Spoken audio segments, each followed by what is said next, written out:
tonight to analyze the recent political developments within the Nigerian political space, particularly the defection of Peter Obi and Rabiu Kwankwaso to the NDC.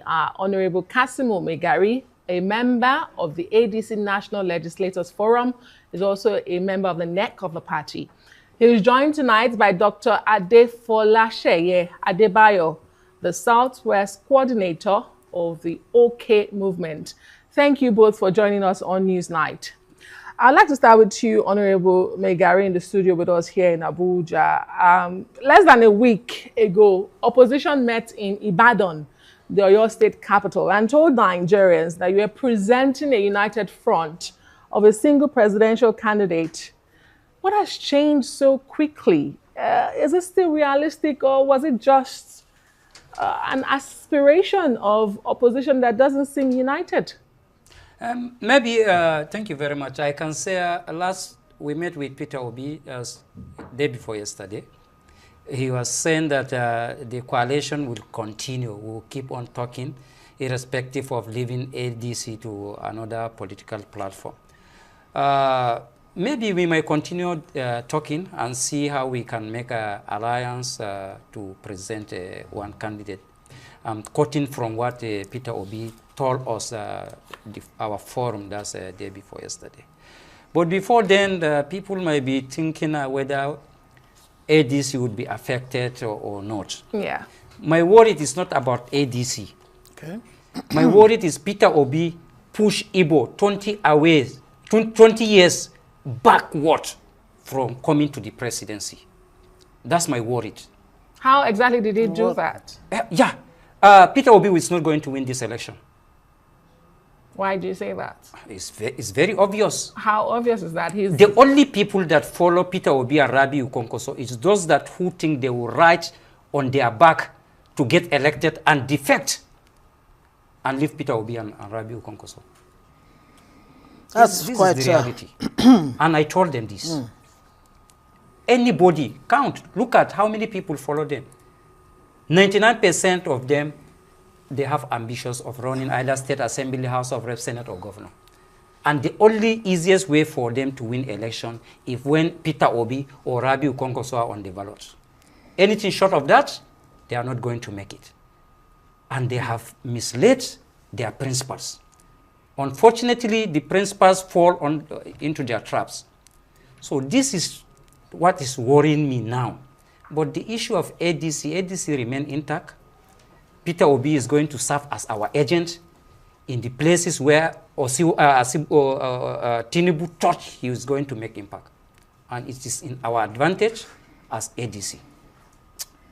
All right, let me bring in Dr. Adefolasheye Adebayo. She's the Southwest coordinator of the OK movement. That's the Obi Kwankwaso movement. Good to have you on Newsnight. I'm sure you heard what Honorable Megari just said here, that his concern is that Peter Obi's defection from the ADC to the NDC might be a major setback, a major drawback for the possibility of a Southeast, presidential candidate or president of the Southeast extraction. And he also adds that those who claim to be followers of Peter Obi may just be deceiving him.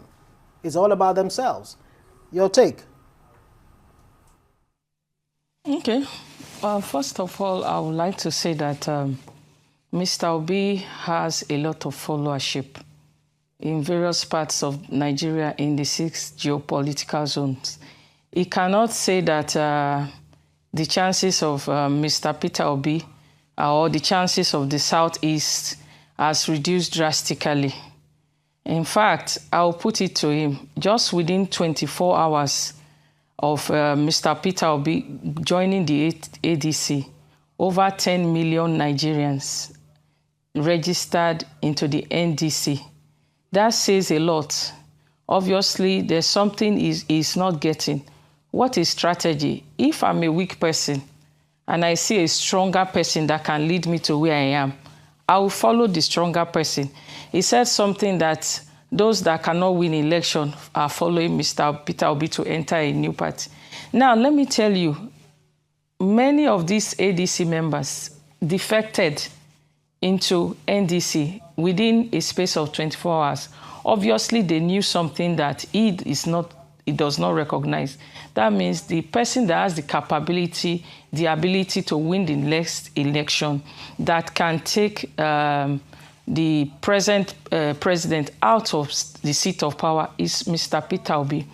Mr. Peter Obi cuts his ideology and his type of politics, cuts across the young, the old, the elder. Every kind of person is a detribalized person, is a person that people from various parts of Nigeria love. I'm a Yoruba person. I'm following Mr. Peter Obi. So if somebody that is not from his own tribe is following him, why will people from his own ethnic group not follow him? So I beg to differ.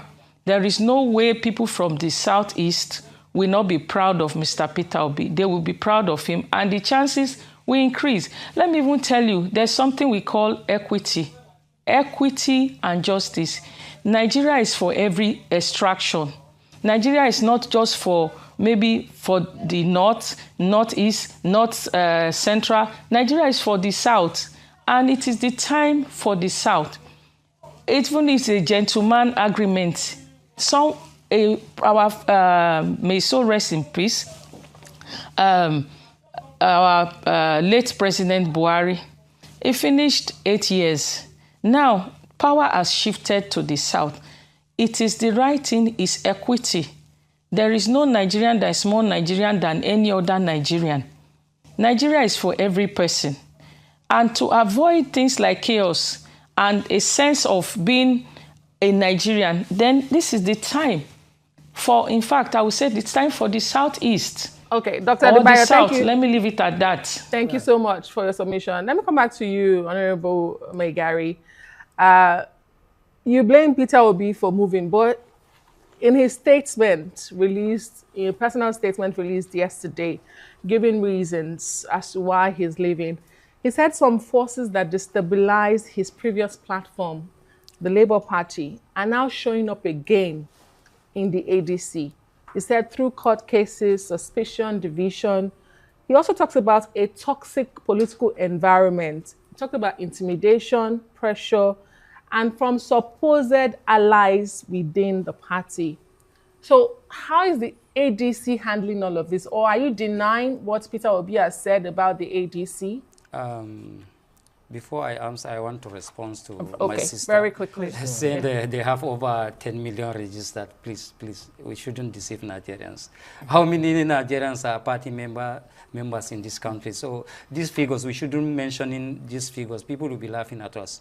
So ADC have members, yes. NDC have members, quite all right. Other political parties also have members. For someone to tell you within social period, what 10 million Nigerians, we had this before.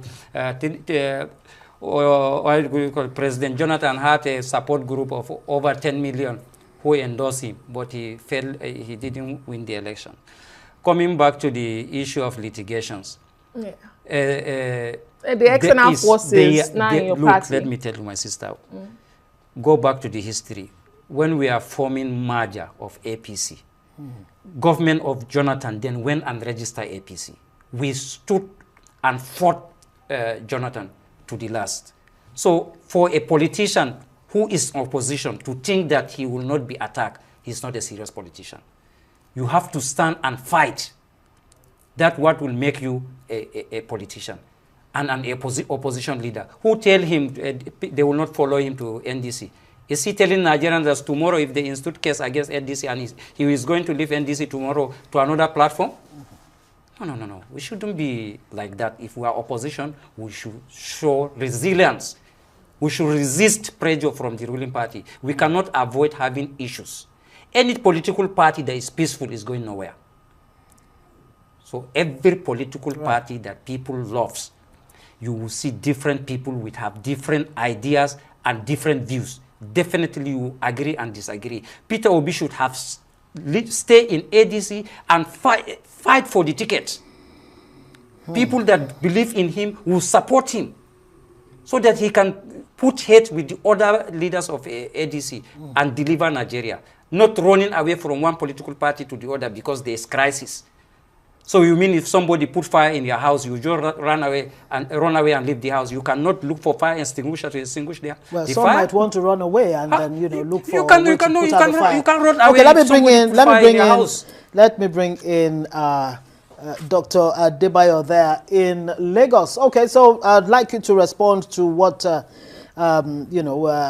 Megari has just said, because he seems to echo what quite a number of Nigerians too are saying, that why is it that Peter Obi cannot stay in his party, whatever the crisis or the challenges are within the party, stay there, fight for your ticket, and show strength. Why exactly does he have to move from all the parties that he's moved from, and the ADC and now the NDC? For some people, it's quite telling.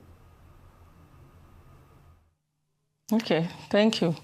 There's a saying, united we stand, divided we fall. A house divided against itself cannot stand. The house is already divided. At this present time, there's hardly any political party that the government of the day has not put his hand, his finger, his neck, everything to destabilize the party. You will see it from Labour Party, there are so many factions. Every party in Nigeria, there are so many factions. Thank God, God even exposed this by letting us know where the problem is coming from. You can imagine the chief of staff. The chief of staff of a nation is the best of the best, the closest to the president. He came out to say in a political space that a certain politician should stay in a party. They should divide it. They should scatter it. They should not leave it. Now, any serious-minded person that has a mission, you know what they call strategy. Don't forget, the Supreme Court said that the case of either whether it's Bala, that is the chairman, or David Mark, that is chairman, they've taken it back to the High Court. Now, at the High Court, there is a period, there's a short time. Now, within this short time, by May 30th, everything should be sorted out in terms of selecting of candidates. Now, we are in a peculiar period, peculiar terrain, like an SOS situation. Politics is so dynamic right now. There's a lot of twist and turn. There is so much probability. Now, the hope of Nigerians is hanging on what we call credible election. There are so many things that are happening right now that do not make sense. So if there's a lot of anarchy in a particular political space, and a serious-minded person wants to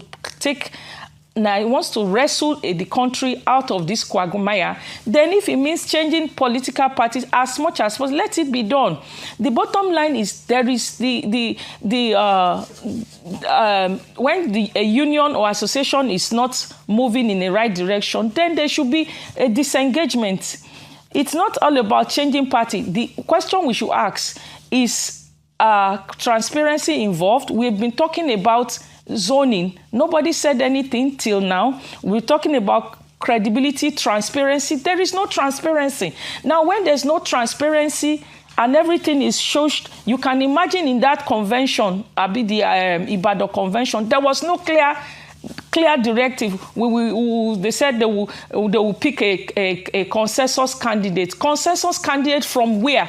What is the blueprint? These were not clear, and there is no time. So, and don't forget, there are so many court cases. When with these court cases, if you are the one, a vehicle has a lot of problems, and you see that there's option to take another vehicle, will you continue with a vehicle that is bad just because you want to impress people? You seek the higher good, and the higher good that is being sought by Mr. Peter Obi is the higher good for Nigerians. Where is the best platform that has no drama? Okay. Most political parties now have too much drama. Great. We don't need drama. Okay, Dr. Adebayo, let me stay with you.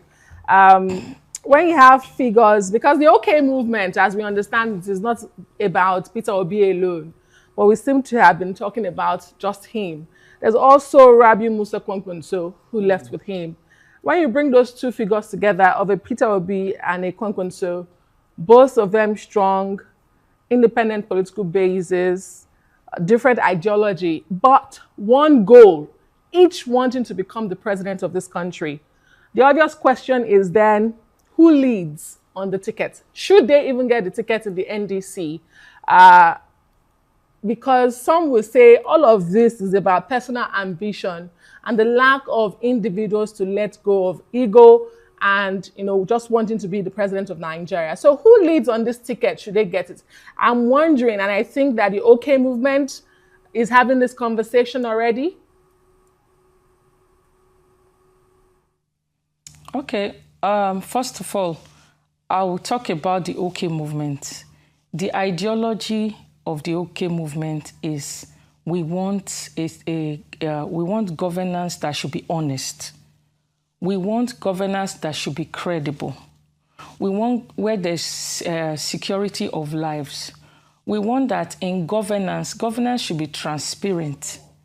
Elections should not be characterized by loss of lives and property. We want justice. We want equity. OK movement saw this vision and ideology in these two persons. His Excellency Mr. Peter Obi, Alhaji Rabiu Kwankwaso. They have common ideology, even though they have diversity of presentation. The principles are still the same. The principle is that they believe in education. The principle is that these people are people that are detribalized. These people are people that they have religious tolerance. Alhaji Kwankwaso is Muslim. Is the first female chief justice in Kano. Was a female during his time, and the person was as a Christian. So these are people that believe in character, competence, Nigeria more than religion. These are people that believe in cutting cost of governance. These are people that believe in quality education. So these are common ideologies that we thought as OK movement. If this group of people merge together with the same principles, then Nigeria will be OK. OK means that things should be well with this country. Enough of poor governance, enough of not being accountable. Governance should be measurable. Governance should make impact in the life of people. People should not be mourning. When you say that you are a president of a nation and the Nigerians they are wallowing in pain, then what is governance when there is no help for the people, when the people's lives are miserable, when Nigerian lives no longer matter? We are now living as if when people die, it's just like George saying good morning. So these two men have common ideology. They believe in education. When you educate one person, you have saved generations. Alhaji Kwankwaso, you can imagine, send people to school to the level of PhD. You can imagine the level of insecurity in the north is minimal in that area, in that part of the country. Mr. Peter Obi is big on education, is big on infrastructure. So when you bring these two men together, then there's synergy. Their 1 + 1 is not equal to 2. Their 1 + 1 is equal to 10. And this OK movement, we believe in this ideology that we can move these men together and move Nigeria not forward. So much answering the question. Okay, very quickly, let me bring it so that Megari can have a last word. Yeah. Megari, many people would argue that maybe in the ADC there may not be equity. That why is Atiku a northerner running at the time when it should be the turn of a southerner? Very quickly, what do you have to say about that? Because that seems to be the direction in which ADC is going. When we form APC. Very quickly. Buhari, when he was running during primaries, there was a southerner who ran with him. So I think if we are talking, I don't want to involve in this zone, because if we are talking about leading this country from 99 to date, is northern Nigeria is in disadvantage. So I don't want to be talking about zoning. We are talking about competency. We are talking about the problem Nigerians are facing today. Today, to fill your tank is 120,000 here in Abuja. In villages, it's about 150 and 60,000. Right. So this is what we're supposed to be talking, not about zone or who will be what. But the reality is zoning is the reality of Nigeria's politics and democracy. We have to leave it there. Honorable Kasimu Megari, thank you so much for joining us. Member ADC National Legislators Forum and the NEC member of the party, and Dr. Adefolashaye Adebayo, Southwest Coordinator of the Obi Kwankwaso movement, otherwise known as OK Movement. Thank you very much for joining us on Newsnight.